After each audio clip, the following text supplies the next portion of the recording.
During winter storms, there's just a few things that I think most people think about when they're just trying to, well, survive an outage. And of course, the first one is power. Everybody wants power, and that's why power stations are really popular today. However, there's something else that during the winter is kind of pretty important, and that's heat. So speaking of that, I've been playing with some diesel heaters, and the first one I tried out, I was using just to heat a tent, and it worked great. And so I thought, you know what, I wonder if I can use one of these to heat my shop. So I tried one heating my shop, and it actually did the job. Though, to be honest, my shop is 900 square feet with 12-foot walls and a vaulted ceiling.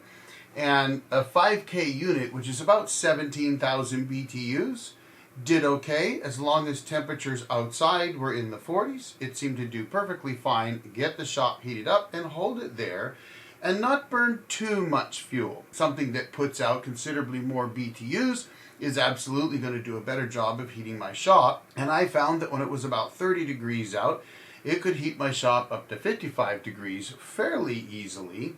And if I then shut it down to about half heat output, it really didn't use much fuel. In fact, running it all day and being able to work in my shop and be comfortable in here, I only used about half a tank. But then it occurred to me, what about outages? How are you heating your house with an outage? Now, obviously, a diesel heater isn't going to heat a whole house. I mean, you'd have to have a pretty small house or a cabin to heat it with a diesel heater, or at least one of these small portable units. But if you only needed to heat up, say, your living room or a bedroom or something like that, they would absolutely do that and do it exceptionally well. The only problem is that they're diesel heaters, and of course that means you've got carbon monoxide potential and all that kind of stuff. And I came up with a thought. Maybe you could take a diesel heater and just create, well, I'd call it a baffle or an entrance board or something that you would put in your window, and you would create a hole in it big enough to put the duct that the heat comes out of through a window, and then close the window on the board, and that would pretty much do the job. But that lends me back to the original topic. During an outage in the winter, could you use a portable diesel heater to at least heat parts of your home so that you don't freeze to death in the middle of the winter when the power goes out for 10 or 12 hours or more? In fact, several years ago, during a big winter storm, we lost power for 5 days in our house, and I had no way of heating the house, any of the bedrooms, or anything else. Had I had one of these portable diesel heaters, I could have at least heated the 530 square foot addition so that we'd have a place to be comfortable and do some reading and that kind of stuff that would be reasonably warm. Now that gets me back to this particular heater, which is the Hcalory 8K portable heater. Now it comes in a case that's a lot like a Pelican case. It's really quite strong. It's heavy plastic. And out of the 3 different heaters that I've tested, this is definitely one of the better of the 3. It's pretty well built, and I was really impressed with how quiet it was. I really didn't notice the clicking after startup. All diesel heaters seem to do that. This one really didn't make much noise at all. The output is actually on a 4-inch duct, which I also found interesting because the others that I have 3-inch ducts. So with a 4-inch insulated duct, you actually get a lot more airflow, and I think that's part of the reason this one works so well. Now it also has a filtered air intake so that it's not drawing in, well, dirt and dust and things like that into the combustion chamber, where a lot of them don't have that. So I was kind of impressed that it had that. You do have to assemble it and put it on the unit, but it does have that. It comes with a remote that works really well. I was kind of impressed with the remote. I could actually turn the unit on and adjust settings, and that worked pretty good. Now the case does open up, and it allows you to look at the fuel and see what your fuel levels are. I've only filled it up once myself and ran it all day here in the shop, and it's still about half full. So that's actually really efficient. I was kind of impressed by that. Now I had a friend of mine test this out in his smaller shop. He'd go out in the morning, turn it on, get it all set up, and all he did was set it in front of the garage style door of the shop, put a 2x4 under the door and allow the exhaust to go outside, and then left the unit with its output inside, so it was drawing warm air. If I was going to use this during an emergency for my home, I'd put it outside and probably place it outside a window, a lot like you see the air conditioning units on a shelf outside of a window in a lot of homes that don't have central air. You could absolutely do that with one of these and just pipe this output duct through the window. Now, there were some things that I didn't like about this unit that I want to tell you about too, because I like to be fully honest with everything I tell you.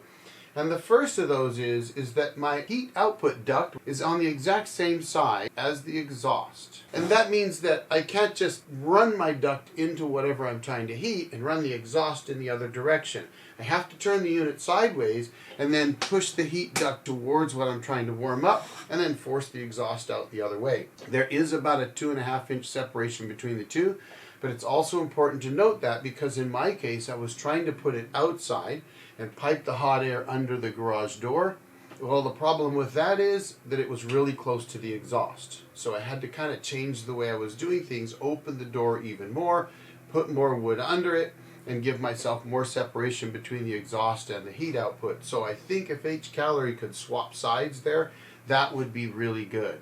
The only other real issue that I had with this unit is that on the power plug side, the screws are a tiny bit small, and I noticed that on one of the times that I went to pull the power cord out to move the unit, just put it away actually, I pulled out one of those screws. That disappointed me, and I had to go ahead and go find a slightly longer screw that I could screw in to hold it down. So that's not a good thing. Though to be honest, it was a really easy fix. I like the fact that you can remove the control panel on the front. It is zip tied down when you get it, so you have to remove the zip tie to do it. And they give you an extension cable so that you could run that, say, inside your shop where you could see it, or inside your bedroom if you're trying to stay warm during a winter outage. And that's really helpful. And the remote actually has a carbon monoxide alarm on it. Now, I suppose I could tell you that that was a little bit of a negative for me. But here's the thing. I put it in my pocket when I was busy doing something. And all of a sudden, the alarm went off. And I thought, well, how the heck? I'm in a 900 square foot shop with tall ceilings and everything else. This doesn't seem right. And then I realized it was in my pocket. And I thought, could it be that being in my pocket, it detected too much for the environment? So I took it out of my pocket, hung it on a wall, actually fairly close to the unit, and it never happened again. So there's a good part of that and a bad part. If you're in a bedroom, you could put it on your nightstand next to your bed, and of course it will actually shut itself down. It'll go into an alarm and it'll shut itself down. The bad part, which isn't really that bad, is you can't carry it around in your pocket because it'll set off that alarm. And I thought that was a little bit strange, but I do think it's good that it does in fact appear to work. All in all, I'm going to say that the AK Hcalory portable diesel heater, they call it the Toolbox, actually works really, really well. It didn't use a lot of fuel.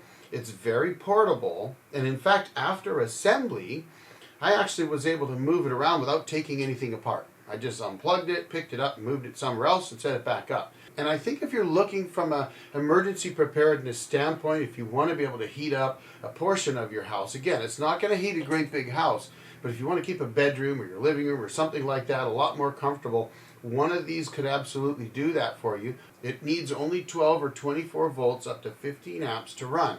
Though I will tell you that I haven't seen too many of these that really need more than 10 amps. They seem to run at a max of about 100 watts. But they also give you a power cable for a connection to a battery. So kudos to Hcalory. I think they've made a really good unit. Just a couple of suggestions I made that I think could improve it. But otherwise, I'm really happy with this unit. Take a look at it, Hcalory 8K Toolbox. Meanwhile, folks, I'll throw another video right up here for you to check out. And thank you to all my members for supporting the channel. I really appreciate it. Y'all have a great day. Old Jarhead out.